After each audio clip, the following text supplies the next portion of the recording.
कि हाँ, मतलब मैंने काफी कोशिश भी की और काफी चीजें आपने बताई, उनको भी सारा देखा। अगला वाला पोर्शन बेहतर था, लाइक जो मैंने दोबारा आपको 15 16, लेकिन फिर भी मेरे हम्म, मतलब मैक्सिमम टाइम लग रहा है ना, मतलब टाइम ज्यादा लग रहा है। तो वो डोंट चीज वरी। मुझसे ओवरकम हो नहीं पा रही हम्म, अभी, आई मतलब कैन वैसे तो अंडरस्टैंड। 2 दिन देखें, ही हुए हैं। लैंग्वेज जो है ना, लेकिन ये बहुत स्लो प्रोसेस है, बहुत स्लो प्रोसेस है। बचपन में आपने जब लैंग्वेज सीखी है तो may be you took more than year. But अभी क्योंकि यस। बचपन में तो टेंशन नहीं थी सीखने की और सीख लिए, अभी आप विद टेंशन है।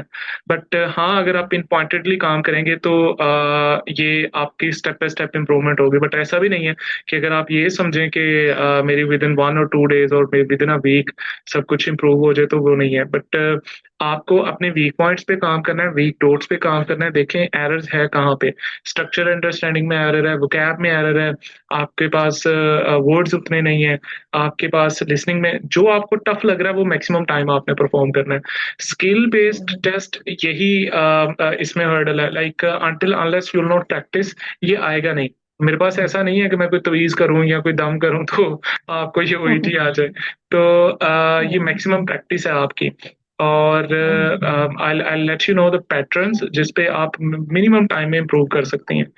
तो अभी के लिए आपने फर्स्ट रिकग्नाइज, क्या टेप समझ नहीं आ रही? अगर नहीं आ रही तो उसको विद ट्रांसक्रिप्ट देखें। अब देखिए टेप में भी कुछ पार्ट आपको समझ आ रहा होगा, कुछ नहीं आ रहा। अगर लेट्स सपोज आपको 20% पार्ट समझ नहीं आ रहा या कुछ प्रॉपर फ्रेजिंग या स्ट्रक्चर समझ नहीं आ रहे, क्योंकि ओईटी की टेप में आपके बहुत बार वो फ्रेजेस और इडियोमैटिक मीनिंग्स यूज करता है, ईडियम्स यूज करता है। तो वो ईडियम्स आपको आने चाहिए, इडियोमैटिक मीनिंग्स आने चाहिए। तो if you are listening for the first time any idiom और फ्रेज, तो उसको प्रॉपर नोट करें, फिर उसके मीनिंग्स देखें। और जो आप नोट कर रहे हैं उसको किसी ऐसी जगह पे लगाएं जहां आप डेली बेसिस पे 2 से 3 बार उसको देख सकें, वो आपकी नजरों से गुजरना चाहिए।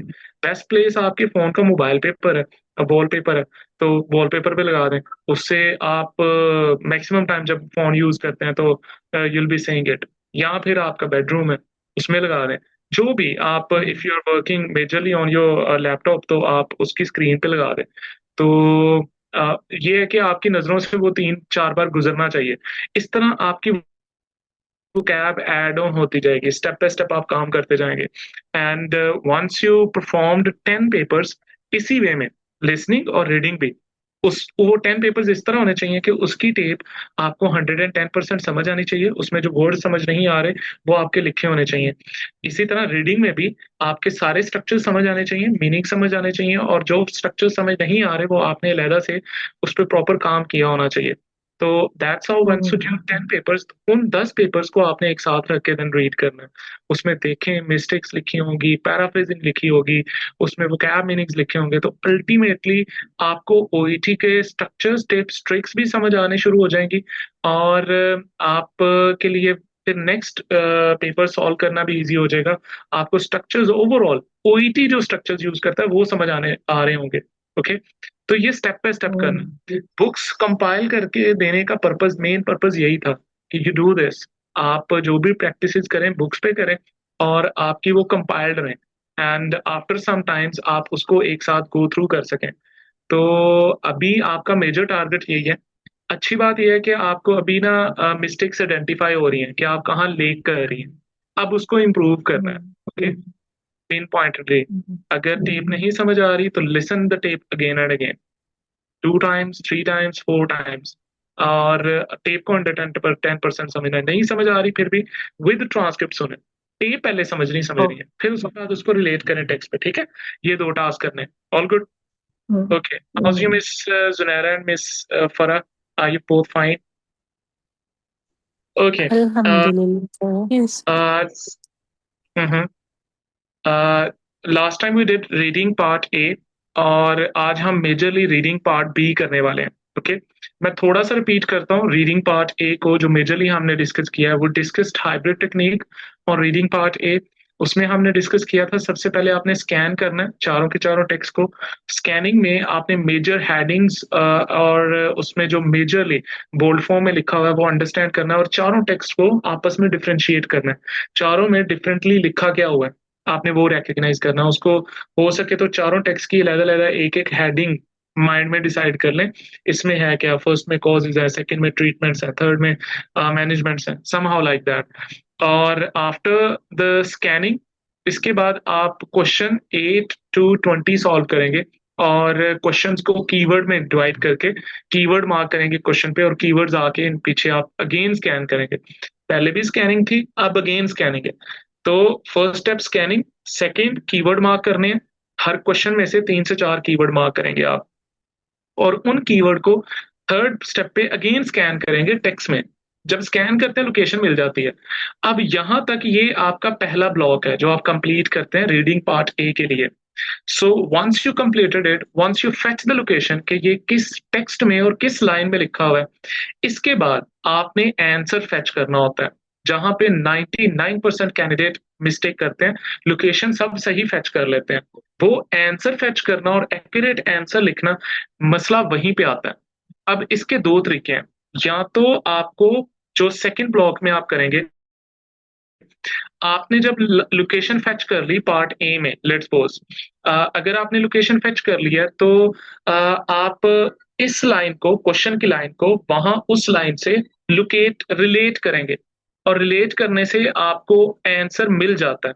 ओके, आपको पता चल जाएगा what is the right answer. जैसे लेट्स सपोज हम पेपर नंबर 1 डिस्कस कर रहे थे in the previous lecture.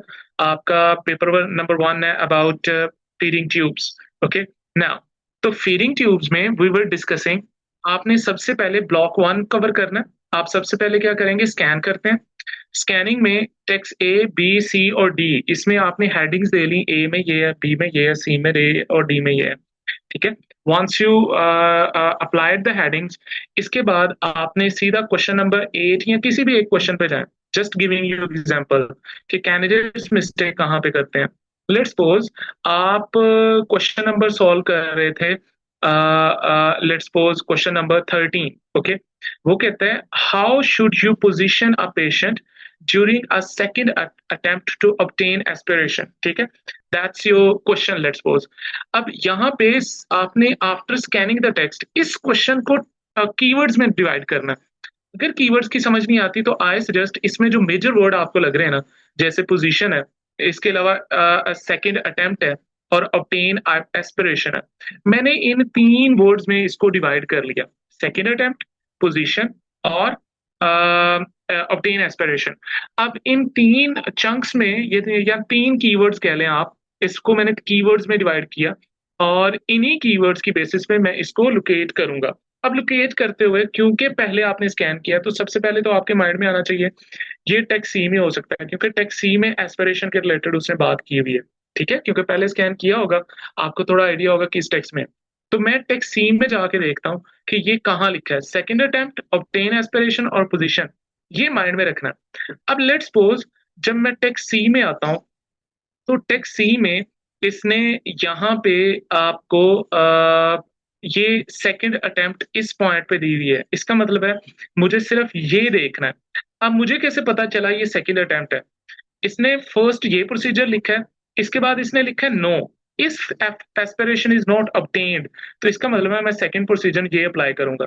No लिखा है ना, इस नो से पता चला सेकंड प्रोसीजर। ओके, अब एस्पिरेशन ऑब्टेन्ड, और मेरे पास इसके जो 3 वर्ड्स थे आपके क्वेश्चन में से, वो आपने याद रखने हैं। अगर लेट्स सपोज आपको कीवर्ड भूल जाते हैं, वापस आए इसी पे और दोबारा से एक वर्ड एक बार इसको देख सकते हैं। तो how should you position, position, second attempt, obtain aspiration.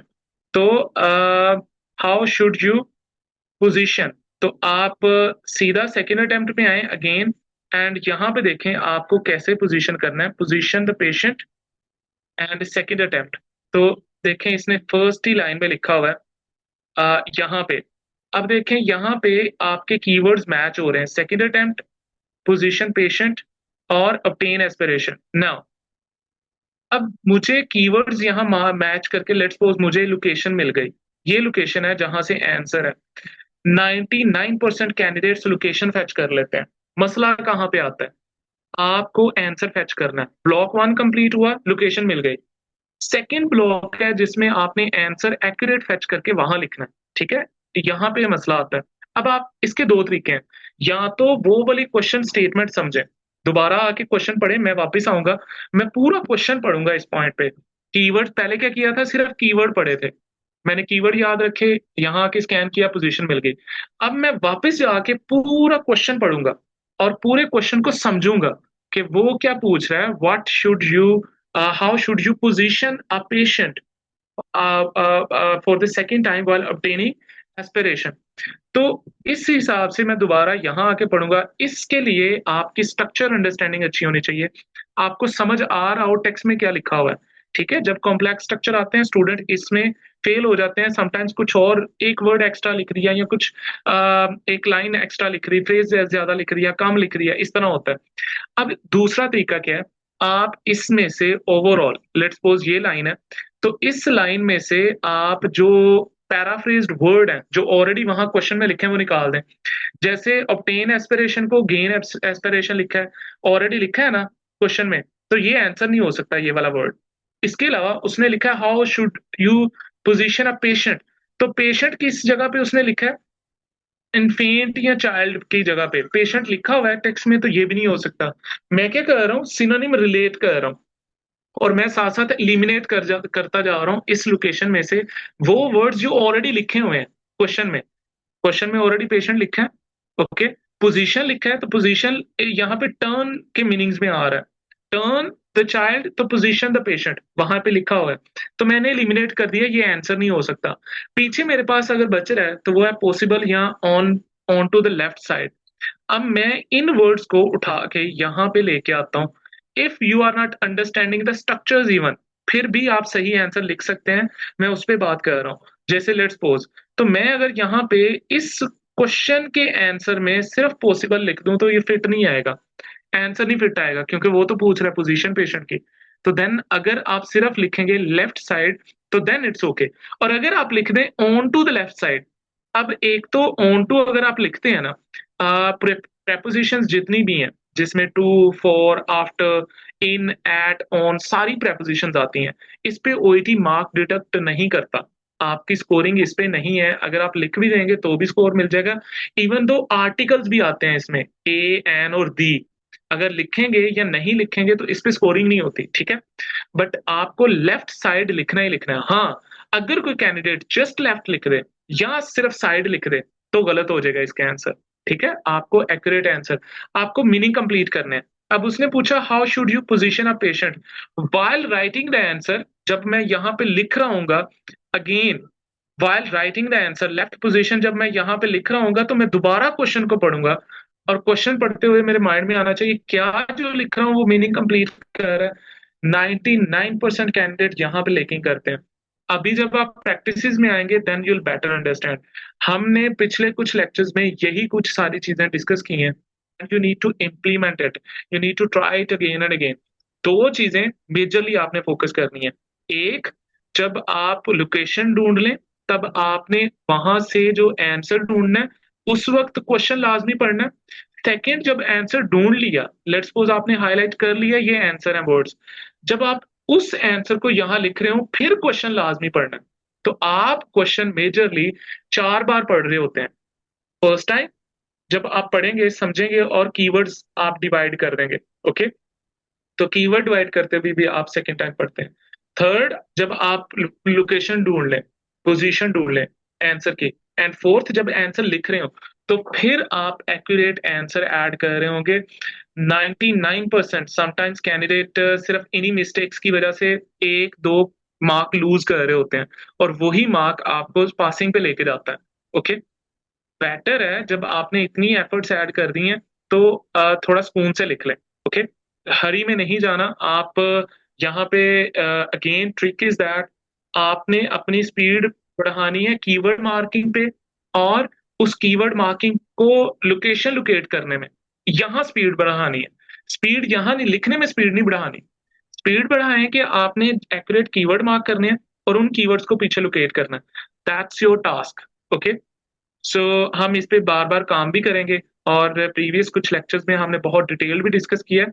अभी भी मैं इसलिए डिस्कस कर रहा हूँ because part A make sure कि आपका ओईटी पासिंग पे है या नहीं है, okay. It's a backbone of the OET. Part a passing पे है तो समझे 80% ओईटी हो गया आपका। ओके, टफ नहीं है, बहुत आसान है, बट टेक्निक से ही आप सॉल्व कर सकते हैं। ओके, ऐसे ही है ना, कई बार अगर आपने सर्जन्स को देखा होगा, समटाइम्स उनके हाथ ऑटोमेटिकली साथ, वो चाहे बातें कर रहे हो, जुगते भी मार रहे हो, but they are doing automatically. तो पार्ट ए भी ऐसे ही होता है। When you are practising and applying accurate strategy, ये फिर 12-13 मिनट में एक्यूरेटली होगा। ओके, तो उसी पे काम करना है। Okay, so that's part A. यहां तक अगर कोई क्वेश्चन है तो you can ask me, otherwise I will jump to the part B, और हम पार्ट बी को बहुत डिटेल डिस्कस करेंगे आज। And I believe after today's आपको पार्ट बी एक्यूरेटली समझ आ रहा होगा, and you will be solving in very accurate pattern, ताकि आप इसमें मैक्सिमम स्कोर अटेन कर सकें। नाउ अगर कोई क्वेश्चन है तो पूछ लें, नहीं तो फिर I am jumping on part B. Before starting part B, मैं आप सबसे I just wanna make a request, आप पार्ट बी की कुछ इंस्ट्रक्शंस हैं जो कि हर पेपर पे ओईटी देता है। ओके, अब पार्ट बी में ये कुछ इंस्ट्रक्शंस हैं जो कि ओईटी ने प्रोवाइड की हुई है। ओके, आपका जो रीडिंग पार्ट बी है और पार्ट सी है, जैसे ही आप इस पे जंप करते हैं इस रीडिंग पार्ट पार्ट पे, तो एक्चुअली ओके, जैसे ही आप पार्ट ए से पार्ट बी पे जंप करेंगे in in the reading, if you could see this page, ये हमने ऑलरेडी डिस्कस किया था बहुत डिटेल्ड। आपका पार्ट बी और सी ये सेपरेट होता है। Okay, and part B is separate.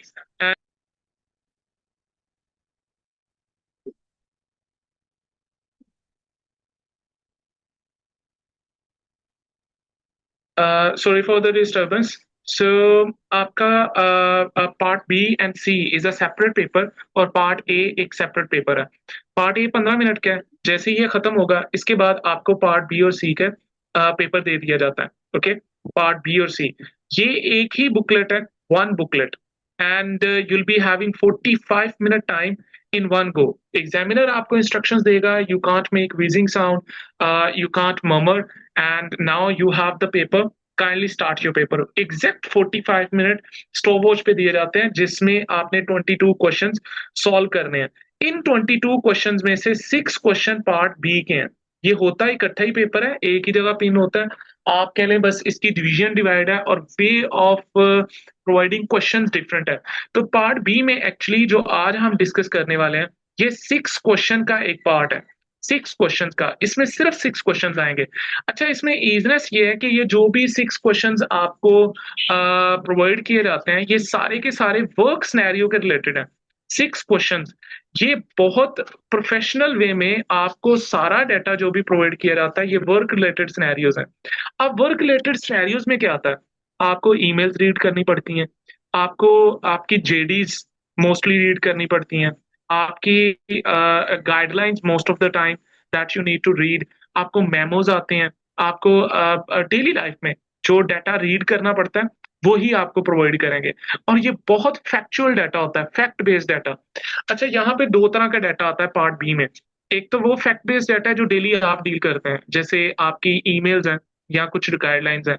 Second data ऐसा आता है जो एडमिनिस्ट्रेटिव लेवल पे एडमिनिस्ट्रेशन डील करती है, वो मोस्टली कॉन्सेप्चुअल डाटा होता है। जैसे अगर कोविड में आपको वहां पे कुछ अपग्रेडेशंस की गई थी हर हॉस्पिटल में, आपको प्रॉपर प्रिकॉशनरी मेजर्स बताई गई थी, आपको सिर्फ ये बताया जाता है आपकी ये टाइमिंग्स हैं और ये आपने पॉलिसीज फॉलो करनी है, दैट इज द फैक्ट।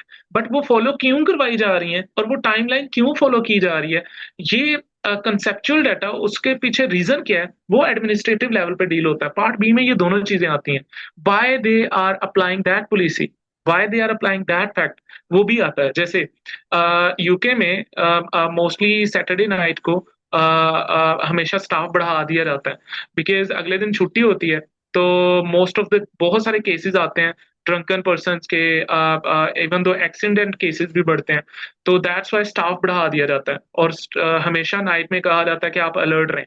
ऐसे ही है ना। So that is the fact, they are saying staff बढ़ा दें एंड अलर्ट रहें, बट वो कर क्यों रहे हैं, बिकॉज कॉन्सेप्चुअल क्या है, वो एडमिनिस्ट्रेटिव लेवल पे डील होता है। तो पार्ट बी में दोनों आता है। अब स्टूडेंट को जब फैक्ट बेस्ड क्वेश्चन आता है, that seems very easy, but जब कंसेप्चुअल क्वेश्चन आता है उसको थोड़ा आपको पढ़ के और अंडरस्टैंड करके ही परफॉर्म करना है। नाउ अगर मैं पार्ट बी पे जंप करूं तो पार्ट बी कंपैरेटिवली डिजाइन भी बहुत इजी है। जैसे ये कह लें एक हलवा पार्ट है आपका। हलवा पसंद है ना? किस किस को पसंद है? खाना पसंद है या बनाना पसंद है? आई बिलीव खाना ही पसंद होगा। Okay, alright. लगता है बता नहीं रहे, सब छुपा रहे हैं। अच्छा। ओके। ओके, पार्ट बी में आपको सबसे पहले once they provide the part B, ये कुछ इंस्ट्रक्शंस प्रोवाइड की जाती हैं। Okay, these are the instructions. ये थोड़ी गौर से पढ़ लें। इसमें मेजर इंफॉर्मेशन जो इन्होंने प्रोवाइड की है वो कहते हैं क्वेश्चन 1 to 6 है पार्ट बी में। इनमें 3 ऑप्शंस हैं। You will be having 3 options. थोड़ा इजी है कंपैरेटिवली। आज तक आपने जो सॉल्व किए हैं 4 ऑप्शन एमसीक्यू सॉल्व किए होंगे, बट ये थोड़ा डिफरेंट भी है। इसमें आपको वो कह रहा है you need to think, you need to read the text. आपने टेक्स्ट को रीड करना है, ये गौर से समझना है, जो ब्लू में मैंने हाईलाइट किया। 99% कैंडिडेट की मिस्टेक भी यही होती है, आपके माइंड से निकल जाता है। आपने करना क्या पार्ट बी में, आपने अकॉर्डिंग टू द टेक्स्ट वो ढूंढना है जो फिट बेस्ट है, जो इन 3 ऑप्शंस में से ज्यादा बेस्ट एक्यूरेट है। अब इन तीनों ऑप्शंस को उसने किसी ना किसी वे में इस टेक्स्ट में डिफाइन किया होगा, बट इन तीनों में से ज्यादा बेस्ट कौन सा है अकॉर्डिंग टू द टेक्स्ट, हमने वो फाइंड आउट करना है। ओके, नाउ एक तो ये बात याद रखनी है। सेकंड, पार्ट बी में आपको 3 डिफरेंट टाइप्स ऑफ क्वेश्चंस आते हैं। 3 तरह के क्वेश्चन, टाइप्स ऑफ क्वेश्चन, और इन तीनों टाइप्स को सॉल्व करने का मेथड डिफरेंट है। ओके, हम इसमें जो टेक्निक अप्लाई करेंगे वो टेक्निक सेम है, उसे हम कहते हैं क्यूटीएम टेक्निक। उसमें हम पहले क्वेश्चन रीड करेंगे, फिर हम टेक्स्ट रीड करते हैं and then MCQs. Like question के बाद हम सीधा टेक्स्ट रीड करेंगे, ठीक है? That is called QTM technique. उस टेक्निक पे डिफरेंट मेथड्स अप्लाई करते हैं सॉल्व करने के लिए। वो मेथडोलॉजीज डिफरेंट है, वो आप साइड बाय साइड अभी लिख लें। हर क्वेश्चन के लिए मैं आपको डिफरेंट मेथडोलॉजी बताऊंगा ताकि आप इजीली उसको सॉल्व कर सकें। ओके, इसको समझना है, इजी है, टेक्स्ट बहुत इजी है, इजीली सॉल्व हो जाएगा। Now let's C question number 1। Question number 1 में आपको वो क्वेश्चन जो दे रहा है, इसमें इसने लिखा हुआ है if vaccine has been stored incorrectly. अगर आप देखें तो इसमें इफ क्लॉज दिया हुआ है, ये कंडीशनल सेंटेंस है और लास्ट पे एक कॉमा आ रहा है, ठीक है? इसका मतलब ये है कि ये कंप्लीट सेंटेंस नहीं है, इसने हाफ सेंटेंस दे दी है और आपसे वो डिमांड कर रहा है कि इस सेंटेंस को कंप्लीट करो, जो कि आप इन 3 ऑप्शन में से एक ऑप्शन चूज करेंगे तो ये कंप्लीट हो जाएगा, ठीक है? And you need to fit best according to the text. Okay, now अब आपने करना ये है, इसमें से that question type is called sentence completion. इसको हम सेंटेंस कंप्लीशन कहते हैं। okay? तो अ, ये सेंटेंस कंप्लीशन इसलिए क्योंकि हाफ सेंटेंस इसने ऑलरेडी आपको प्रोवाइड कर दी है। Okay, that is called sentence completion type of the question. ये आपको मैक्सिमम टाइम आपको ओईटी में आती है, सेंटेंस कंप्लीशन सबसे ज्यादा बार आती है, ठीक है? एंड इसको सॉल्व करना भी कंपैरेटिवली बस आसान है, आपने बस अंडरस्टैंड करना है इसको with proper attention. Now sentence completion से मुराद ये है कि आपने इसमें से कोई एक ऑप्शन इसके साथ अटैच करना है, तो ये सेंटेंस कंप्लीट हो जाएगा अकॉर्डिंग टू द टेक्स्ट। तो कोई एक आपने ये पॉइंट यहाँ पे ऐड करना है, ठीक है? According to the text, sentence completion. Now sentence completion को सॉल्व करने के लिए what you need to understand, sentence completion में हमेशा यहाँ पे आपका टेक्स्ट में क्वेश्चन प्लस ऑप्शन स्टेटमेंट आपको टेक्स्ट में मिलेगी। मतलब अगर आप कोई ऑप्शन चूज कर रहे हैं तो उसमें क्वेश्चन और ऑप्शन स्टेटमेंट प्रॉपर आपको टेक्स्ट के अंदर मिलेगा, ठीक है? ना हम इसमें क्यूटीएम टेक्निक अप्लाई करते हैं, इसमें लेटर ऑन भी मैं आपको डिस्कस करता हूँ what does it mean. Question को समझें। जब भी आप इसमें क्यूटीएम टेक्निक अप्लाई करेंगे, इसमें सबसे ज्यादा इंपॉर्टेंट क्वेश्चन ही है। क्यू सबसे ज्यादा इंपॉर्टेंट है। जब तक आपको 110% ये समझ नहीं आता, आप अगले पॉइंट पे नहीं आएंगे ना। मैं इस क्वेश्चन में क्वेश्चन को चंक्स में डिवाइड करूंगा, और मेरे लिए क्वेश्चन का वर्ड बाय वर्ड इंपॉर्टेंट है।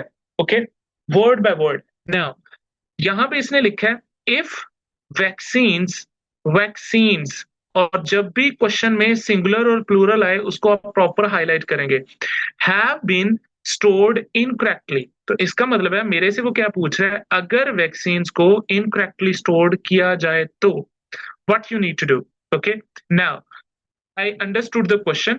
मेरे से वो क्वेश्चन की इन इन वैक्सीन को इनकरेक्टली स्टोर करने के रिलेटेड पूछ रहा है। Now I understand the text. अब मैं सीधा टेक्स्ट पढ़ूंगा without reading the option. Okay, I am going to give you some time. आप सबने ये टेक्स्ट पढ़ना है और मुझे आसान भाषा में पंजाबी में समझा दें टेक्स्ट में क्या लिखा हुआ है। Now read the text all of you. You have some time.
Sir इन्होंने बताया ओके। सर इन्होंने बताया हुआ है कि आपने वैक्सीन्स को एक स्पेशल रेफ्रिजरेटर्स होते हैं उनमें प्रिजर्व करना होता है।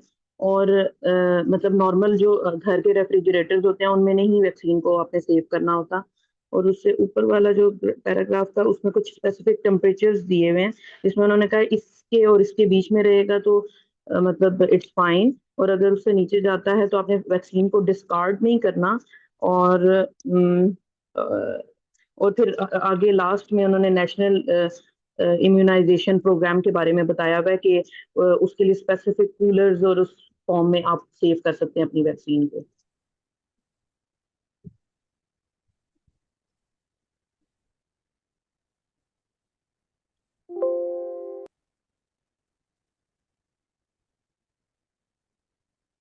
The answer is A. It should be reported. This okay, should be reported. Yes. Well done, आपने अच्छा इसको डिफाइन किया। अच्छा, यहाँ पे हमसे क्वेश्चन में वो पूछ रहा है if vaccine has been stored incorrectly, अगर वैक्सीन को यस। इनकरेक्टली स्टोर किया जाए तो then what you need to do. अगर आप इस स्टेटमेंट को अच्छे से देखते हैं तो एक्चुअली इसमें यहाँ पे ऊपर तो इसने बताया हुआ है इस एरिया में कि वैक्सीन को प्रॉपर स्टोर कैसे करना है। क्वेश्चन क्या था कि यस अगर वैक्सीन को प्रॉपर स्टोर नहीं किया जाता then what you need to do. Now अगर हम यहाँ देखें इस पॉइंट पे लास्ट पैराग्राफ में, तो इसने यहाँ पे इसको स्टार्ट किया डिस्पाइट बेस्ट प्रैक्टिसेस। ये फ्रेज बता रहा है कि अब वो ये बताने लगा है कि अगर वैक्सीन को प्रॉपर स्टोर ना किया जाए तो then what you need to do. यहाँ पे आपको एक और चीज हाईलाइट होगी, हमारे लिए कनेक्टर्स कितने इंपॉर्टेंट हैं। ये डिस्पाइट एक्चुअली एक कनेक्टर है और ये कनेक्शन का काम कर रहा है यहाँ पे। ओके, और ओवरऑल रीडिंग में आपको जितने भी कनेक्टर्स आते हैं ये कनेक्टर्स की बेसिस पे पूरे पूरे मीनिंग्स और ओवरऑल इसमें understanding of the structures change कर देते हैं। तो एक तो आपको कनेक्टर के मीनिंग लाजमी आने चाहिए। ओके, सेकंड आपको पंक्चुएशन के मीनिंग्स भी साथ लाजमी आने चाहिए। आप देखेंगे कई बार वो ऐसी पंक्चुएशन ऐड करेंगे कि they are conveying different meanings. ये side by side when we are performing the these readings these questions, तो हम साइड बाय साइड डिस्कस करेंगे। ओके, करेक्टर्स भी और पंक्चुएशन भी। तो डिस्पाइट एक्चुअली कॉन्ट्रास्ट में जो ऊपर बात की है उसी का आगे वो कॉन्ट्रास्ट देने वाला है। वो कहता है डिस्पाइट बेस्ट प्रैक्टिसेस। तो बेस्ट प्रैक्टिसेस कौन सी थी जो इसने ऊपर मेंशन की हुई है, ये सारी बेस्ट प्रैक्टिसेस है। क्वेश्चन क्या था कि वैक्सीन अगर इनकरेक्टली इनकरेक्टली स्टोर होती है तो वो क्या करना है, और वो इनकरेक्टली जो स्टोर होती है वो अब इस नेक्स्ट पॉइंट पे इसने लिखा हुआ है।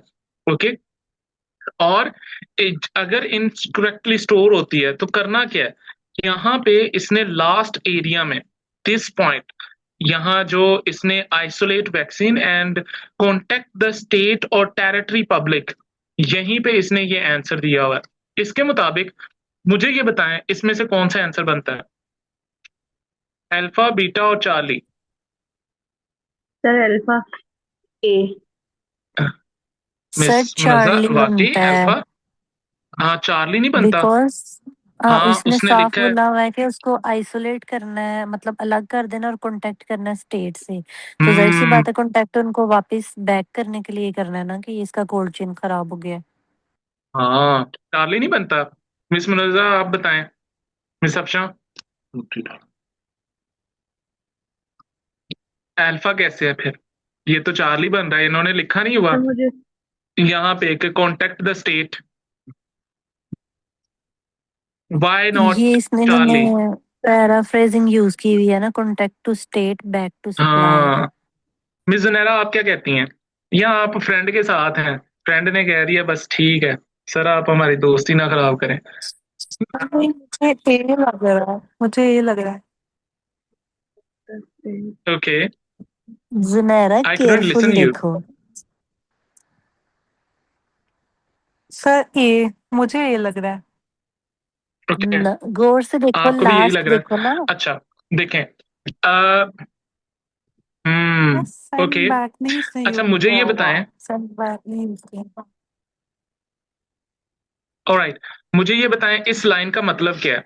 ये जो लाइन है यहाँ पे according to the text, what does it mean. क्या टेक्स्ट में उसने लिखा है कि इसको सेंड बैक करना है आपने, यहाँ पे तो उसने सिर्फ लिखा है कांटेक्ट करना है, यू नीड टू कांटेक्ट। और मिस फरा आपने मुझे कहा कि सर वो कांटेक्ट करना वापस भेजने के लिए। खुद से अज्यूम नहीं करना कुछ भी। आप वो अकॉर्डिंग टू द टेक्स्ट जो फिट है they should be sent back. अब देखें अगर मैं इसको वैसे भी देखूं ना, दे किस लिए यूज होता है, वाई वी यूज दे, और मैंने बहुत बार ये में डिस्कस किया हुआ है। वी यूज दे और लिविंग थिंग एंड फॉर किस बारे में करें, वैक्सीन में के बारे में, क्या वैक्सीन लिविंग होती है। तो जब इसने दे यूज किया था आपको विदाउट रीडिंग इवन ऑप्शंस इसको एलिमिनेट कर देना चाहिए था। तो जब भी ऑप्शंस में दे आएगा, ही आएगा, शी, इट, कुछ भी जेंडर वाइज आए या कुछ न्यूमेरिक वाइज आए, न्यूमेरिक्स में ये जैसे वैक्सीन आया, मैंने हाईलाइट कर लिया, तो न्यूमेरिक वाइज जब भी कुछ आएगा या प्लूरल सिंगुलर है, आप लाजमी हाईलाइट करना है, ठीक है। इसने दे लिखा था तो चार्ली ऑप्शन तो, और सेंड बैक नहीं, बैक की बात ऐसा नहीं कहा कि आप वापस भेज दें उसको। उसने तो सिर्फ ये कांटेक्ट करो आप सप्लायर को, दीज बॉडीज ही मेंशन्ड, तो यही सप्लायर है। ओके, तो आप उसको सिर्फ कांटेक्ट करेंगे, सेंड बैक करने की बात नहीं की, और पीछे दे भी यूज किया, तो चार्ली तो एलिमिनेट हो गया। Charlie is not the right option. Beta further.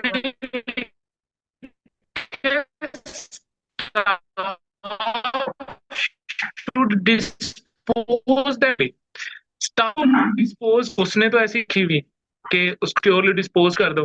वो तो कहता है अगर इफ इफ नॉट यूजेबल तो you have to do not discard, यहाँ लिखा है ना डू नॉट डिस्कार्ड, तो यहाँ तो ये बात उल्टी, दैट्स वाई ये एलिमिनेट कर गया। पीछे बचता है एग्जैक्ट पैराफ्रेजिंग है आपकी इस लाइन की, जो इसने ये लिखा हुआ है, you should contact the state और टेरिटरी पब्लिक। ऑल गुड, समझ आई हाउ वी आर सॉल्विंग। आपको एलिमिनेट, अब ये जो मेथड मैंने लगाया है इसे एलिमिनेशन मेथड कहते हैं। तो बजाय इसके कि ये ढूंढने के सही कौन सा है, मैंने दो गलत ढूंढने हैं। और गलत कैसे होगा, मैं इन ऑप्शंस को चंक्स में रीड करूंगा। जैसे मैंने यहां पे पहले इसको दे, सेंट, सप्लायर, इसका मतलब है सप्लायर की बात हुई है, दे की भी थी और सेंट की भी बात नहीं थी, तो मैंने ये ऑप्शन एलिमिनेट कर दिया। इसी को भी चार में डिवाइड करें, staff should dispose them securely, तो स्टाफ की बात हुई है, बट डिस्पोज की भी बात हुई है सिक्योरली। लाइक ऐसा नहीं है कि उसने डिस्पोज करना है, डिस्कार्ड करना ही नहीं है, तो ये नहीं था। ओके, डिस्पोज वाली बात नहीं थी, तो इसीलिए मैंने ये भी। तो अगर किसी ऑप्शन में कोई एक वर्ड भी कॉन्ट्रडिक्ट कर रहा है या है ही नहीं टेक्स्ट में, तो वो ऑप्शन एलिमिनेट कर देगा। ओके, जैसे सेंट बैक की बात है ही नहीं टेक्स्ट में। ओके, क्योंकि उसने कॉन्टेक्ट सेंड बैक तो लिखा ही नहीं, ये भी कॉन्टेक्ट कर गया। ये देखें, ये सही बात टेक्स्ट में, शुड बी रिपोर्टेड, तो आपने ये चूज कर लिया। सेकेंड, ज्यादा पैराफ्रेज्ड होगा। आप देखें, ज्यादा पैराफ्रेज्ड का क्या मतलब है, जो ज्यादा सिनेमाइज्ड होगा। आप देखिए ये वाला ऑप्शन जो है ना, ये इसके कुछ वर्ड्स एज इट इज आपको नीचे मिल रहे होंगे, एज इट इज कुछ सेम सेम लग रहा होगा, बट ये हाईली पैराफ्रेज्ड है। ऐसा कुछ भी टेक्स्ट में उसने लिखा ही नहीं, करीब करीब भी नहीं लिखा। तो ज्यादा पैराफ्रेज जो आंसर है वही आपका राइट आंसर होगा। ऑल गुड, यहां तक समझ आई है सबको? If you couldn't understand any single thing then let me know, any of you. सब समझ आ गया? क्या बात है, मतलब आप इंटेलिजेंट स्टूडेंट्स हैं। चलें, good. Okay, now I will take your test. सब समझ आया ना? आपने अभी कहा, क्वेश्चन भी नहीं पूछा मेरे से, तो फिर आप ये पार्ट, क्वेश्चन नंबर 2 भी सेंटेंस कंप्लीशन है, सेम इसी तरह का क्वेश्चन है। मुझे एक डायरेक्ट क्वेश्चन सॉल्व करके देना है आपने, मुझे आंसर बताना है। I am going. I don't know.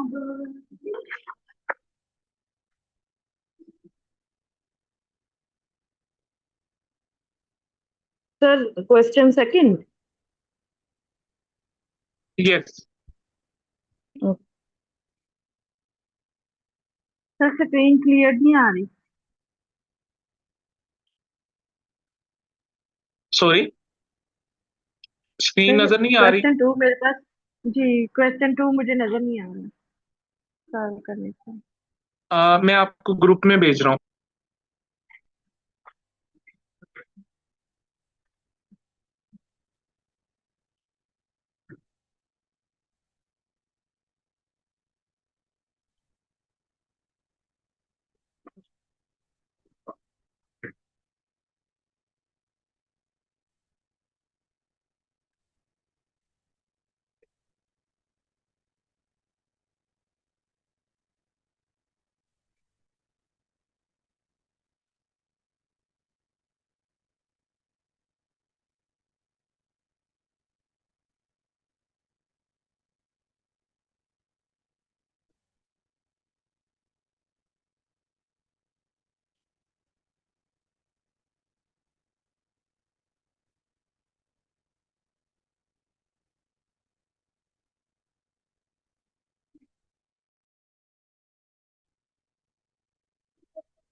Sir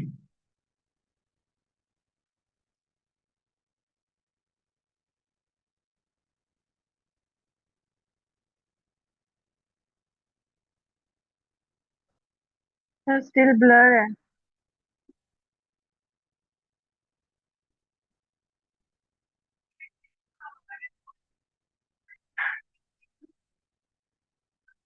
मैंने ये ऑलरेडी ग्रुप में भेजा है, आप वहां से ले सकते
सर सी है। ओके, मोस्टली आर सेइंग कि इट्स सी है। ओके, आपने इजमा तो नहीं कर लिया कि बस ठीक है सी है? नहीं सर, एलिमिनेट ओके, किया majority is authority. Alright, elimination method के थ्रू से। ये फर्स्ट वाला क्यों नहीं आएगा? Why not first? यहाँ पे लिखा नहीं हुआ कि record the time they leave the practice? But prior to making the home हाँ, विजिट है ना। यस, यस, हमने यहाँ पे ढूंढना है prior to making the home visit, like home visit करने से पहले। तो द पहले। Thing is question is very important. अगर आप क्वेश्चन माइंड में नहीं रखेंगे, क्योंकि इससे पहले मैंने जितने भी कैंडिडेट से सॉल्व करवाया, some of them choose this option. तो यस, ये लिखा तो हुआ है टेक्स्ट में, टेक्स्ट के अकॉर्डिंग चूज करना है, तो टेक्स्ट में ये भी लिखा हुआ है यहाँ पहले ही ये पैराग्राफ में। बट हमने वो चूज करना है जो अकॉर्डिंग टू द क्वेश्चन के मुताबिक आपका फिट आंसर है, और क्वेश्चन के मुताबिक यही फिट आंसर है। The nurse must communicate their attention to the others. अच्छा, ये कहाँ पे लिखा हुआ है ये लाइन? ये फर्स्ट है, कमेंसिंग वाला जो है, मतलब ये minimum of two staff member that he she commencing home visit with one staff, ये इस तरह करके यहाँ पे ही कुछ है। ये तो लेकिन एलिमिनेशन वाले तो बिल्कुल परफेक्ट, वो बिल्कुल सिनोनिम यूज हुए थे, और उनको बिल्कुल आसानी से मतलब आप पकड़ सकते हैं जो एलिमिनेट करने वाले थे, तो फिर रह जाता था ये।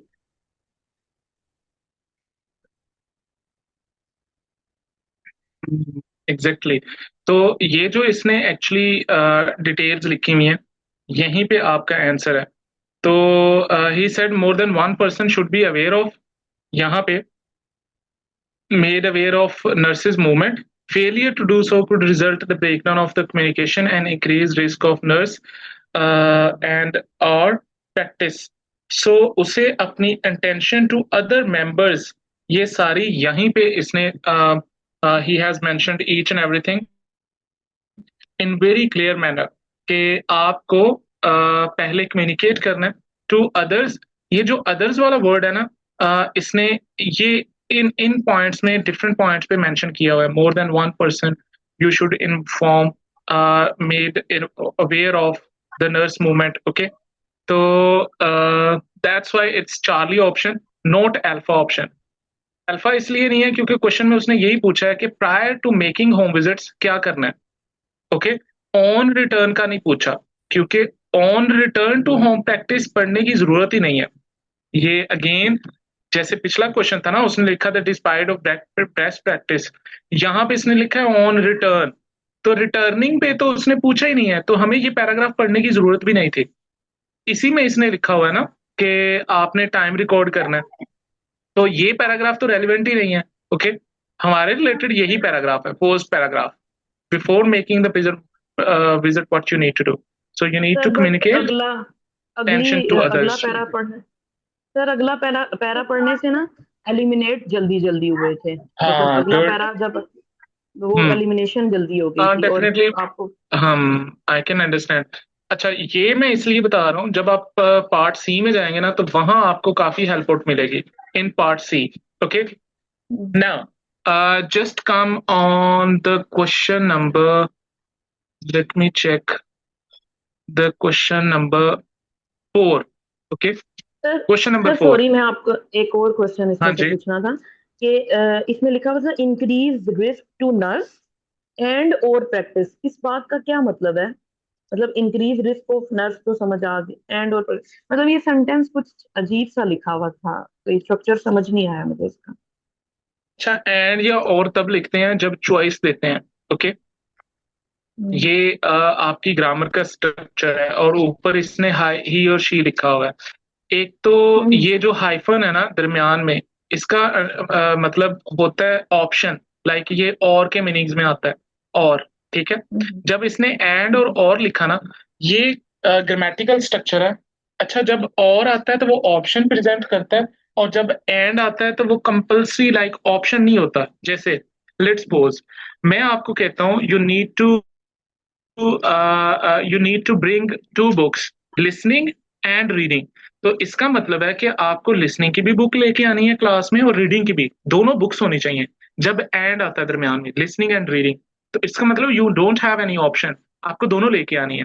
और अगर मैं कहूँ कि you need to bring the book, listening और राइटिंग, लिसनिंग और रीडिंग लेट्स सपोज, तो जब और ऐड किया तो इट्स मीन आप दोनों में से एक बुक लेके आ सकते हैं। ओके, अब यहाँ पे वो क्या प्रेजेंट कर रहा है, यहाँ पे वो दोनों ऑप्शन दे रहा है, मतलब आप चूज कर लें, चाहे दोनों लेके आ जाएं। कुछ कंडीशंस में या तो ये दोनों कंपल्सरी होंगे, या कुछ कंडीशंस में आपके पास ऑप्शन होगी। अब ओवरऑल वो कह रहा है more than one person must be made aware of nurses movement. इसके बाद इसने सेमीकोलन ऐड किया हुआ है। सेमीकोलन मीन इसका इफेक्ट आगे वो बताने वाला है, जो पीछे बात की है। और नर्सिस मूवमेंट को देखें, इसने पोस्ट्रोफी यूज किया है। तो अपोस्ट्रोफी तब यूज होता है जब पोजेशन बताना हो। ये नर्स की मूवमेंट है, ओके, नर्सिस मूवमेंट, इसको हम मूवमेंट ऑफ नर्स भी बोलते हैं। अगर अपोस्ट्रोफी समझना है तो इसको शिफ्ट करें, मूवमेंट को इधर ले आए, दरम्यान में ऑफ लगाएं तो मीनिंग कन्वे हो जाएगा। तो वो कहता है more than one person should be aware of, आगे सेमीकोलन लगा के वो रिजल्ट बता रहा है, failure to do so result in breakdown of communication and increase risk. अगर ऐसा ना हो तो इससे कम्युनिकेशन ब्रेकडाउन हो जाएगी and increase risk to nurse और प्रैक्टिस। अब ये नर्स और प्रैक्टिस दो, लाइक वो नर्स के लिए भी रिस्क इंक्रीज होगा और नर्स की प्रैक्टिसेस के लिए भी रिस्क इंक्रीज होगा। जैसे लेट्स सपोज आपके overall what you are working right now, उसमें भी आपका इफेक्ट आता है। जैसे इफ यू आर वर्किंग तो आपको वहां पे बाकी कंट्रीज में प्रॉपर उसके पॉइंट्स भी मिलते हैं, और अगर आप मिस्टेक करते हैं डिडक्ट होते जाते हैं, ओके। तो ये आपकी उस प्रैक्टिस के लिए भी रिस्क होगा और आपके लिए भी। और सेकंड, प्रैक्टिस का वर्ड एक्चुअली नेम की जगह पे यूज भी होता है, ये प्रॉपर डेजिग्नेशन भी है प्रैक्टिस का। जैसे इसको समझाने के लिए मैं आपको प्रैक्टिशनर्स की भी एग्जांपल दे सकता हूँ, तो ये उस वे में भी यूज हो रहा है, दोनों वे में, ओके। तो बट द थिंग इज के हमारे लिए यहाँ पे the important thing we need to understand the meanings. और समटाइम्स अगर लेट्स सपोज किसी वर्ड का मीनिंग आपको समझ नहीं आ रहा, आप उसके कॉन्टेक्चुअल मीनिंग के थ्रू भी इसको सॉल्व कर सकते हैं, ठीक है। Okay, so okay miss Sana, okay, आप now we jump on the question number 4। मैं क्वेश्चन नंबर 3 स्किप कर रहा हूँ, हम उस पर लेटर ऑन आते हैं। First will perform question number 4। Question number 4, तो क्वेश्चन नंबर जो फर्स्ट हमने टू क्वेश्चन सॉल्व किए हैं वो है sentence completion, okay. Sentence completion में क्या होता है, आपका क्वेश्चन प्लस ऑप्शन दोनों मिल के आपको रिलेट करेंगे टेक्स्ट में और आपको ऑप्शन अपना आंसर ढूंढना है, ठीक है। क्वेश्चन और ऑप्शन दोनों वो जब कंबाइन होंगे तो वो टेक्स्ट में आपको मिलेंगे। क्वेश्चन बेस्ड क्वेश्चन में क्या होता है, ये क्वेश्चन बेस्ड क्वेश्चन है, इसकी निशानी ये है कि इसके एंड पे आपको प्रॉपर क्वेश्चन मार्क मिलेगा ना। यहाँ पे क्वेश्चन आपको, वहां पे क्या था, question plus option statement, question और ऑप्शन स्टेटमेंट आपको टेक्स्ट में मिल रही थी। इस क्वेश्चन में क्या है, सिर्फ ऑप्शन स्टेटमेंट आपको टेक्स्ट में मिलेगी, सारी की सारी पैराफ्रेज्ड, ओके। इसमें सिर्फ यही डिफरेंस है, क्वेश्चन अलहदा से आपको सिर्फ डायरेक्शन प्रोवाइड करेगा, तो क्वेश्चन से आपने डायरेक्शन लेनी है, फिर उसके बाद जो ऑप्शन होगा उसको ढूंढ रहे हैं आपने टेक्स्ट में, सिर्फ ऑप्शन को। क्वेश्चन स्टेटमेंट के वर्ड्स आपको टेक्स्ट में नहीं मिलेंगे, सिर्फ ऑप्शन स्टेटमेंट के वर्ड्स टेक्स्ट में मिलेंगे, ठीक है। नाउ स्ट्रेटजी सेम है, पहले आपने क्वेश्चन अंडरस्टैंड करना है 110%, ठीक है। तो क्वेश्चन बेस्ड क्वेश्चन में आपने सबसे पहले आपने टेक्स्ट को अंडरस्टैंड किया, okay, you understand the text and then you try to solve the paper. Now let's see, आप सबसे पहले क्वेश्चन समझे, when is it acceptable for a health professional to pass on confidential information given by the patient. ये तो अक्सर आपने किया भी, बताएं, वैसे ही बता दें, कब आप कॉन्फिडेंशियल इंफॉर्मेशन ब्रेक कर सकते हैं पेशेंट की, पेशेंट की कॉन्फिडेंशियल इंफॉर्मेशन कब आप पास कर सकते हैं, is there any moment. Fact based question है सर ना, ये ये पिछले फैक्चुअली डेली आप डील भी करते हैं। हाँ जी, सर ये पिछले लेक्चर में डिस्कस भी हुआ था, उसमें उन्होंने बताया था किसी और स्टूडेंट ने कि जब किसी और पेशेंट हाँ की हेल्थ कंप्रोमाइज हो रही होगी, माइट भी कोई वायरल डिजीज है, कुछ इस तरह कोई मसा पॉजिटिव आ गया है, तो हाँ, हम मतलब कि तब करेंगे, मतलब वहां पे हम एक टैग लगा देंगे दैट पेशेंट इज इस यस डिजीज के साथ ये प्रेजेंट कर रहा है। एग्जैक्टली, जब किसी और पेशेंट की हेल्थ को इशू हो रहा हो तो देन आप पेशेंट कंसेंट के बगैर भी इंफॉर्मेशन पास ऑन कर सकते हैं। नाउ हमने क्वेश्चन समझ लिया, क्वेश्चन को आपने वर्ड बाय वर्ड पढ़ना है, 110% अंडरस्टैंड करना है। जब तक क्वेश्चन समझ नहीं ना आता आपने टेक्स्ट पे मूव नहीं करना, 2 बार पढ़े, 3 बार पढ़े, 5 बार पढ़े, but understand the question, okay. Now we understood the question and we jump on the text. अब सिर्फ आपने टेक्स्ट को पढ़ना है, रीड द टेक्स्ट और मुझे बताया टेक्स्ट में क्या लिखा हुआ है, पंजाबी में बताना है। रीड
सर बी है।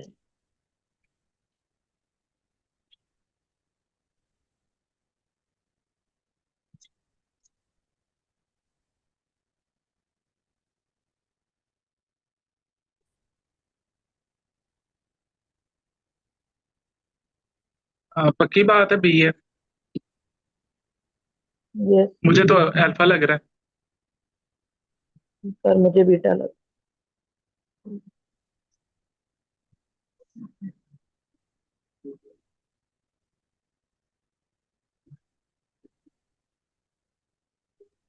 है। मिस तानिया आप बताएं, मुझे आप पे यकीन है, क्या लग रहा है आपको? Are you sir listening? मुझे भी अल्फा लग रहा है। Yes sir, I am listening. आपको भी अल्फा लग रहा है ना? जी सर। मिस जी आपको बीटा क्यों लग रहा है? सर ए इसलिए उसमें लिखा हुआ है कि अफेक्ट दोज इन्वॉल्व, मतलब कि उसमें एक बात हो रही थी कि क्राइम से रिलेटेड ना, कि तो वो तो नहीं हो सकता ना कि जिसने जिसने क्राइम किया होगा उसी से पता नहीं, बाहर मुझे ये लग रहा है। अच्छा, ऐसा तो नहीं है कि बस जितना समझ आया है उस हिसाब से आपने कहा बस ठीक है बी है? नहीं नहीं नहीं, वो बेसिकली वो जो एमसीक्यूज में ऑप्शन दिया हुआ है ना, उधर अगर ये लिखा होता ना कि अगर उससे दूसरे इफेक्ट हो रहे हैं, तो फिर तो मैं कुछ ठीक है, सोचती। हम वन बाय अफेक्ट वन पढ़ते दोज हैं, पहले इन्वॉल्व। ऑप्शंस को देखते हैं। सिर्फ मैं ऑप्शन समझाता हूँ, मे बी यूल अंडरस्टैंड। वो कहते हैं इफ नॉन डिस्क्लोजर अगर आप लेट्स सपोज उसकी इंफॉर्मेशन ब्रेक नहीं करते, if non disclosure could adversely affect those involved, अगर आप डिस्क्लोज नहीं करते इंफॉर्मेशन तो उससे बाकी जितने भी इन्वॉल्व हैं उनको इफेक्ट हो सकता है।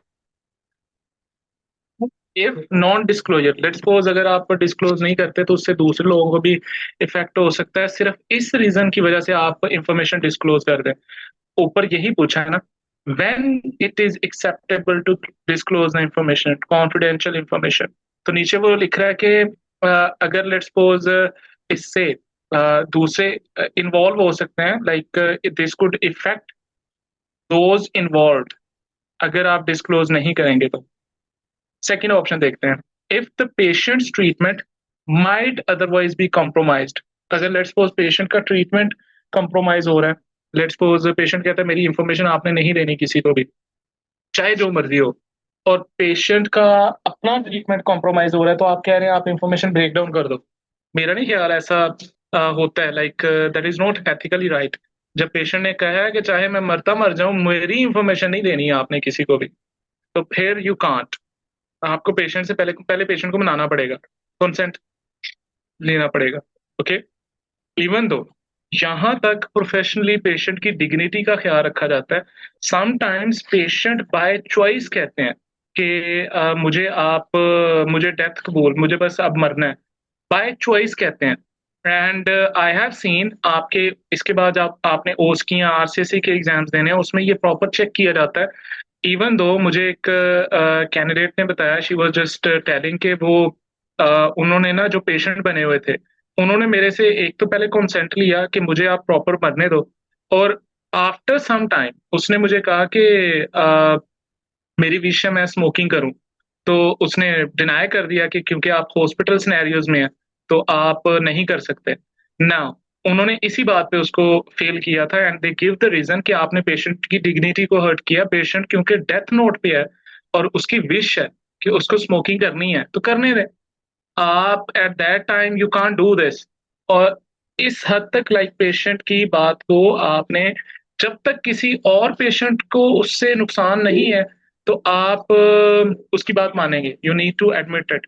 हाँ, अगर आपको कुछ और बनना हो तो आप पेशेंट प्रॉपर कन्विंस करें, आप उसकी काउंसलिंग करते हैं। आपने अक्सर देखा होगा, आप व्हेन पेशेंट इज सेइंग कि नहीं मुझे बस डेथ की तरफ ही जाना है, तो आप बार बार उसे कहते हो काउंसलिंग की तरफ, आप उसको मनाते हो, डिफरेंट थिंग्स। तो बीटा इसमें देखते हैं, हम टेक्स्ट में देखते हैं, क्योंकि हम टेक्स्ट की बात करेंगे ना। टेक्स्ट में क्या लिखा हुआ है, वो कहता है when patient object to information being shared with other health professionals involved in their case, you should explain how disclosure would benefit the continuity of and quality of care. अगर लेट्स सपोज कोई patient object करता है कि आपको उसकी information नहीं disclose करनी, तो आपको उससे समझाना चाहिए कि ये डिस्क्लोजर ऑफ द इंफॉर्मेशन कैसे उसकी क्वालिटी ऑफ केयर को इफेक्ट करेगा और उसको कैसे बेनिफिट देगा। if their decision has implications for the post treatment, if their decision has implications, it would be necessary to inform the patient of this. Ultimately, if they refuse, you must respect their decision. अब देखिए इसमें लिखा हुआ है, आपको फिर भी अगर वो रिफ्यूज भी करते हैं ना, तो आपको फिर भी उनके डिसीजन की रिस्पेक्ट करनी ही करनी है। यहां तक उसने हमें आंसर नहीं दिया। हम क्या ढूंढ रहे हैं कि पेशेंट किस कंडीशन में आप उसकी information, confidential information pass on कर सकते हैं। पास ऑन मीन ब्रेक कर सकते हैं, ठीक है। यहां तक उसने कुछ नहीं बताया, यहां तक वो यही कह रहा है पेशेंट को मनाओ, या पेशेंट अगर रिफ्यूज करता है तो उसके डिसीजन की फिर भी रिस्पेक्ट करो। It means that for the reason of safety you must limit your treatment options. You should record their decision with in their clinical notes. आप उनके डिसीजन को क्लिनिकल नोट्स को, मतलब क्लिनिकल नोट्स पे प्रॉपर डिसीजन को record करें, और आप ट्रीटमेंट को लिमिट कर सकते हैं। तो ये तो उल्ट बात उसने कर दी। आपने चूज किया था miss Sana, if patient treatment might otherwise be compromised. यहाँ पे तो वो कह रहा है कि अगर वो नहीं मानता तो ट्रीटमेंट लिमिट कर दो और उसके प्रॉपर क्लिनिकल नोट्स पे उसका डिसीजन ले लो। मतलब इस पे कोई ये बीटा एलिमिनेट कर दिया इसने। ओके ओके, यहां पे आंसर दे रहा है it may be in public interest. ये पब्लिक इंटरेस्ट में हो, पब्लिक इंटरेस्ट, ये पब्लिक इंटरेस्ट से ये बात कर रहा है, those involved to disclose the information received in the confidence without consent। अब यहां पे वो ये कह रहा है कि आप इसी लाइन, और आगे एग्जांपल भी इसी की दे रहा है वो, और ये सारी लाइन एग्जैक्ट इसी की पैराफ्रेजिंग है आपके अल्फा ऑप्शन की। Okay, if it may be, और मे बी जब भी यूज होता है ये you can say higher chances के लिए यूज होता है। इसके लिए ना दो स्ट्रक्चर्स यूज होते हैं, may be and might be. Might be हमेशा यूज होगा जब यू हैव लेस चांसेस। जैसे अगर मैं कहूँ इट माइट रेन, तो इसका मतलब है आज मे बी आसमान पे प्रॉपर सन रेज्ड है और प्रॉपर चमक है, धूप है, तो बारिश नहीं होगी। उस कंडीशन में मैं कह सकता हूँ इट माइट रेन। जैसे लेट्स सपोज इंडिया पाकिस्तान का मैच देखते हैं आप, कौन कौन देखता है? अगर लास्ट बॉल पे एक स्कोर, लास्ट बॉल पे 6 रन चाहिए हो, तो बताएं कौन जीतेगा?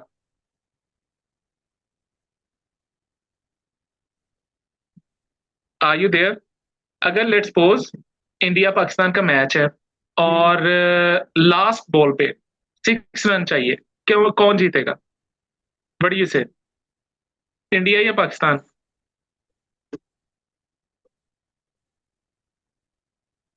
Pakistan will win. अच्छा, मिस फरा कह रही इंडिया विल विन। मैंने यही नोट करना था आप किसकी तरफ है।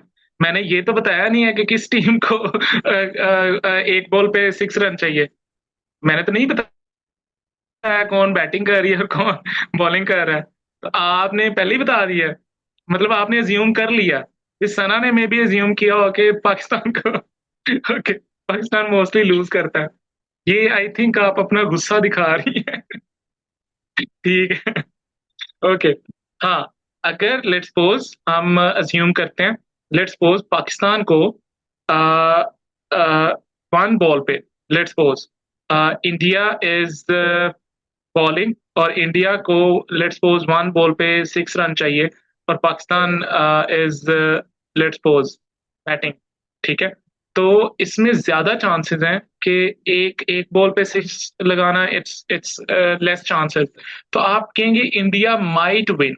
ओके, या इंडिया, जैसे लेट्स सपोज अगर इंडिया बॉलिंग कर रहा है तो आप कहेंगे इंडिया में विन, क्योंकि ज्यादा चांसेस है इंडिया इंडिया जीत जाए। और अगर पाकिस्तान बॉलिंग कर रहा है तो आप फिर कहेंगे पाकिस्तान में विन, क्योंकि ज्यादा चांसेस हैं पाकिस्तान विन कर जाए। ओके, बट ऑपोजिट टीम के लेस चांसेस हैं। लेट्स सपोज अगर इंडिया को एक बॉल पे 6 रन चाहिए, लेट्स सपोज, और बैटिंग इंडिया कर रहा है, इंडिया को 6 स्कोर, इंडिया ने 6 स्कोर लगाना ना एक बॉल पे, तो आप इस कंडीशन में कहेंगे इंडिया माइट विन, जिसके लेस चांसेस हो। तो लेस चांसेस के लिए माइट, अगर बाहर कड़ी धूप है तो आप ये कहेंगे इट माइट रेन, और अगर काले बादल हैं फिर आप कहेंगे इट मे रेन। तो मे में अगर मैं आपको कहूँ tomorrow maybe I quit the class, या maybe I off the class, तो मे का मतलब है ज्यादा चांसेस है मैं कल क्लास नहीं लूंगा। और अगर माइट तो देन कम। यहां पे इसने मे भी यूज किया हुआ है। It may be the public interest to disclose information received in confidence. अब यहाँ पे ये जो कॉन्फिडेंस है ना, ये भी उसी वे में यूज हुआ है, in the way of secrecy, secret, privacy, without consent. तो विदाउट कॉन्सेंट आप ये एग्जैक्ट इसी लाइन की पैराफ्रेजिंग है, और आगे वो एग्जांपल दे रहा है इसकी। Okay, for example information about a serious crime. अगर किसी ने बहुत सीरियस क्राइम किया है एंड यू नो इट, और पब्लिक इंटरेस्ट में है, या किसी को लेट्स सपोज कोई इन्फेक्शियस डिजीज ही है और वो पब्लिक इंटरेस्ट, फिर आपको वो इंफॉर्मेशन ब्रेक डाउन करनी होगी। Okay, alright, so that's the all that they have written. तो right answer is alpha. Okay, beta नहीं है, क्योंकि इसने ये यहाँ पे अल्टरनेट किया हुआ है। और चार्ली अगर देखें, if the health professional would otherwise be breaking the law, ये तो बिल्कुल ही लाइक इसमें ऐसी कोई बात ही नहीं है। ठीक है, so that's why Charlie is not the right option. तो आप एलिमिनेट भी करेंगे एंड एलिमिनेशन के बाद जो ऑप्शन आपके पास बचेगा, लेट्स सपोज ये बचा, इसको आप काउंटर वेरीफाई भी करेंगे। काउंटर वेरिफिकेशन के लिए मैंने आपको मेथड बताया, ये है क्वेश्चन बेस्ड क्वेश्चन। जब काउंटर वेरीफाई करेंगे तो तब ये ऑप्शन पूरे का पूरा आपको नीचे मिलेगा। आप देखेंगे इसमें क्वेश्चन स्टेटमेंट नहीं मिल रही, क्वेश्चन स्टेटमेंट आपको टेक्स्ट में नहीं मिलेगी, आपको सिर्फ पूरा ऑप्शन टेक्स्ट में मिलेगा जो कि यहाँ पे इस लाइन में लिखा हुआ है। ठीक है, जो सेंटेंस कंप्लीशन था उसमें क्या था, question plus option statement text में मिल रही थी। ओके, ये स्लाइड सा डिफरेंस है। By understanding you will be having easiness to solve it. All good, यहां तक क्लियर है online friends? Okay, now without just wasting time, I'm going to give you question number 3। ये भी question based question है, बस थोड़ा सा difference है। वो मैं लेटर ऑन डिस्कस करता हूँ। Try to solve it. Question number 3। Okay, मैं इसका स्क्रीनशॉट आपको आपके चैट में भेजता हूँ, जिनको ये स्क्रीन पे नजर नहीं आ रहा, I will send you in your chat.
Sir see है इसका।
Okay, you are saying it's beta?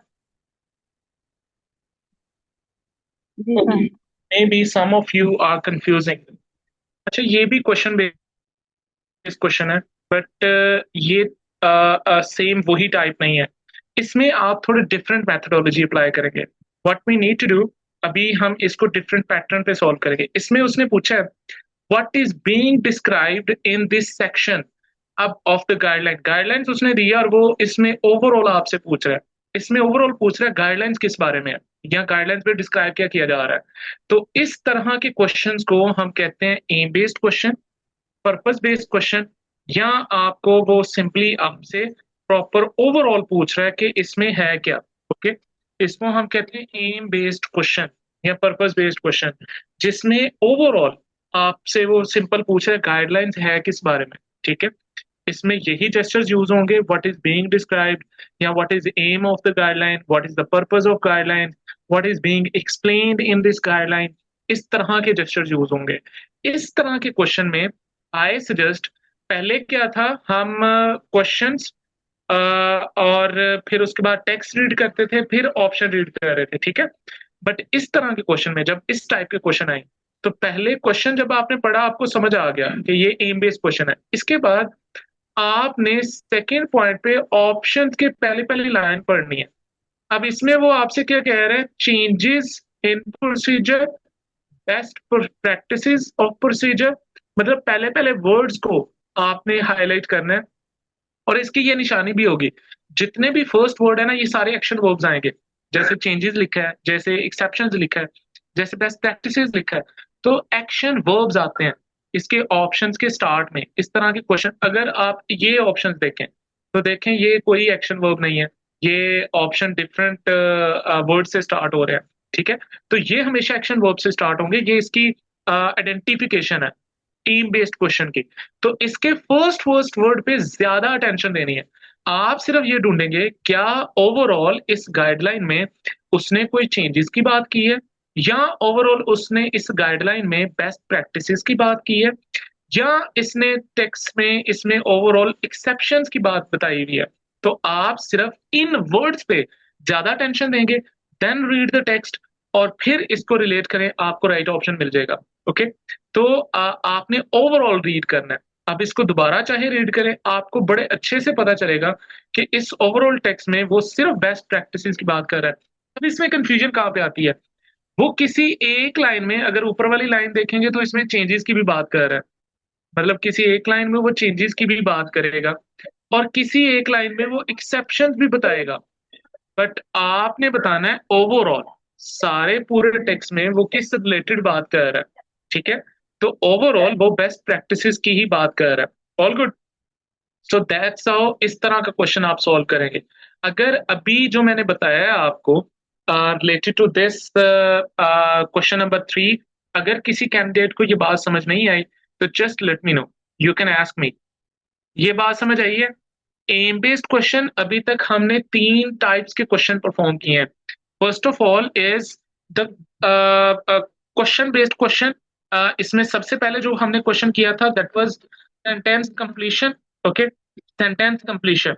अब सेंटेंस कंप्लीशन में आपका option plus question statement, question plus option statement आपको टेक्स्ट में ही मिलता है, टेक्स्ट के अंदर मिलेगा। Okay, that was the difference. और जो इसमें सेकेंड टाइप हमने डिस्कस की थी that was the question based question. अब क्वेश्चन बेस्ड क्वेश्चन में आपको क्वेश्चन बेस्ड क्वेश्चन में एक्चुअली आपको ऑप्शन स्टेटमेंट ही सिर्फ मिलती है टेक्स्ट में। इसमें आपका ऑप्शन जो आप हाईलाइट कर रहे हैं वो सारा टेक्स्ट में मिलेगा, क्वेश्चन नहीं मिलेगा सारा टेक्स्ट में। ओके, तो क्वेश्चन बेस में आपने मेजर फोकस ऑप्शन पे करना है। क्वेश्चन डेफिनेटली क्वेश्चन आपको डायरेक्शंस प्रोवाइड करेगा, उस पर भी आपने अटेंशन देनी है। Question will always just provide you the attention directions. Okay, alright, so apart from this आपको थर्ड टाइप ऑफ क्वेश्चन वो आती है पर्पस बेस्ड क्वेश्चन या aim based question. Aim based कह लें, पर्पस बेस्ड कह लें, सेम ही बात है। इसमें आपने सिर्फ फर्स्ट वर्ड पे इसके फर्स्ट वर्ड के ऑप्शन क्या है, सिर्फ फर्स्ट वर्ड वो ज्यादा अटेंशन से पढ़ना है। ऐसा नहीं है कि पूरा ऑप्शन पढ़ना ही नहीं है, but first word will differentiate, क्योंकि ये फर्स्ट वर्ड हमेशा एक्शन वर्ड होता है। ओके, एक्शन वर्ब, ये हमेशा एक्शन वर्ब मिलेगा आपको, तो उससे आप डिफरेंशिएट कर सकते हैं। पार्ट बी में आपको यही 3 टाइप्स के क्वेश्चन आते हैं। हम कल पार्ट सी डिस्कस करेंगे, उसमें भी आपको यही कुछ क्वेश्चन टाइप्स आते हैं, प्लस उसमें एडिशनल 2 और टाइप्स हैं जो हम कल ओवरऑल डिस्कस करेंगे। बट ये पार्ट सी में भी आती हैं। पार्ट सी में थोड़े से डिफरेंट पैटर्न पे आते हैं, but will discuss in proper कि पार्ट सी को कैसे परफॉर्म करना है। तो कल वाला लेक्चर जिन कैंडिडेट को पार्ट सी में इशू आता है, मस्ट टेक द लेक्चर्स। तो हम कल पार्ट सी डिस्कस करने वाले हैं। और गुड, जहां तक अगर पार्ट बी में आपका कोई भी क्वेश्चन है, यू कैन आस्क मी। कोई बात अगर आपको समझ नहीं आई, इन बिटवीन कहीं भी कोई आपको इशू है, you can ask me, just let me know if you have any problem. Sir all हमें गुड। पार्ट बी कितने टाइम में कवर करना होता है? मतलब जैसे हमें पता है कि हमने पार्ट ए को 15 मिनट में कवर करना है, एंड वी हैव अच्छा, 45 minute for part B and C, but good question. Probably कितना हमें होना चाहिए? देखें, अभी तक ना मैंने जितनी भी बातें डिस्कस की हैं, उसमें मैंने कोई भी टाइम मैनेजमेंट नहीं बताई। कल आप देख रहे होंगे मैंने आपको हर पॉइंट पे टाइम बताया। स्कैनिंग आपने 60 सेकंड में करनी है, उसके बाद keyword marking and each and everything. यहाँ पे टाइम नहीं बताया, क्यों? क्योंकि आपका पार्ट बी और सी, ओईटी क्या कह रहा है, इन्होंने रीडिंग ना, रीडिंग की 2 डिफरेंट स्किल्स हैं, इंटेंसिव रीडिंग और एक्सटेंसिव रीडिंग। यहाँ पे इंटेंसिव डेप्थ रीडिंग है, डीप रीडिंग, टेक्स्ट को बहुत डीपली अंडरस्टैंड करना है। तो क्योंकि हमने इसको डीप रीड करना है, डीपली अंडरस्टैंड करना है, तो आई डोंट सजेस्ट कि आप इस पे इनिशियली कोई भी टाइम इंप्लीमेंट करें। इनिशियली आपने स्ट्रक्चर्स को अंडरस्टैंड करना है, एंड इनिशियली अगर आपको ये 6 क्वेश्चन सॉल्व करने के लिए लेट्स सपोज 20-30 मिनट भी लग रहे हैं ना, टेक योर टाइम। पहले टाइम नहीं देखना, आपने इसको 110% सॉल्व करने की कोशिश करनी है। टेक्स्ट जब तक समझ नहीं आता तब तक रीड करें। आप टेक्स्ट को 2 बार पढ़े, 3 बार पढ़े, but deeply understand the structures. और इसीलिए अभी मैं आपका फोकस कनेक्टर्स तक भी करवा रहा हूँ और पंक्चुएशन तक भी, क्योंकि यहाँ आपकी स्ट्रक्चर अंडरस्टैंडिंग बहुत मैटर करती है। So deeply understand the structures, don't focus on the time initially. Okay, later on मैं आपको कल टाइम मैनेजमेंट भी प्रॉपर इन डिटेल बताऊंगा, आपने टाइम को किस तरह यूटिलाइज करना है, एंड क्या टेक्निक और टिप्स होनी चाहिए। और मेजरली वो पार्ट सी पे रिलाई करता है, क्योंकि part A if you are solving, तो ये फर्स्ट ही पॉइंट पे आ जाता है आपको, और पार्ट ए आप पूरा कंप्लीट सॉल्व कर लेंगे। ओके, बट और इसमें हम फोर्स को रिटेन कर रहे हैं और ये फैक्ट बेस्ड डाटा होता है, ये जल्दी सॉल्व हो जाएगा आपसे। ओके, तो कल हम इन डिटेल टाइम भी डिस्कस करेंगे कि आपने इसमें टाइम में क्या इम्प्लीमेंट करना है। जी miss Farah, you don't need to ask if you want to leave. Okay, तो डीप रीडिंग है इसमें, इंटेंसिव रीडिंग, उस पे अभी फोकस करें, don't focus on the time. Okay, alright, now I am going to give you some time. ये question number 5 और question number 6 आप लोगों ने ये सॉल्व करना है, एक गो में सॉल्व करें, मुझे इसका आंसर बताना है। I am going to give you some time. Okay, take your time and solve question number 5 and 6।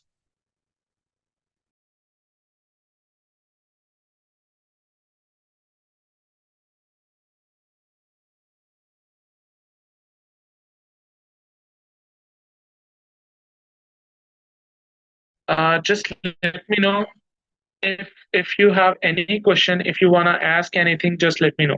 Okay, तो आपने मैनेजमेंट ऑफ बर्न्स अभी एज अ प्रैक्टिस परफॉर्म करना है, और देन आपने जो ये 5 और 6 क्वेश्चन परफॉर्म किए, 5 का अल्फा ही है, दैट्स गुड। और चार्ली हमने इन डिटेल डिस्कस कर लिया, ठीक है। तो 6 क्वेश्चन उसका चार्ली ऑप्शन है, और आपने management of burn as a practice perform करना है। All good, so that's your task, perform it, and just share it to me. Any question till now? If you have any of you, just let me know. Otherwise, I'm going to quit this session and see you tomorrow. Same time, and uh, be ready for part C.